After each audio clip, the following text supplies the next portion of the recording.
Hello friends, welcome my channel. Today I'll show you how to use offline Google Maps. Open Google Maps from our mobile. Here you search your location or click the location button here, and then click the in profile and find the offline Google Maps.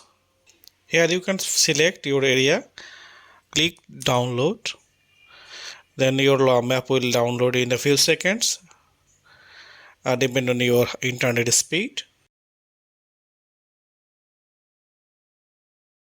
And your map has been downloaded. You can rename your map as you want. Then you turn off your internet connection, Wi-Fi and mobile data. It say there is no internet. Open again the Google Map. Yes, it is open. Thanks for watching. See you in the next video.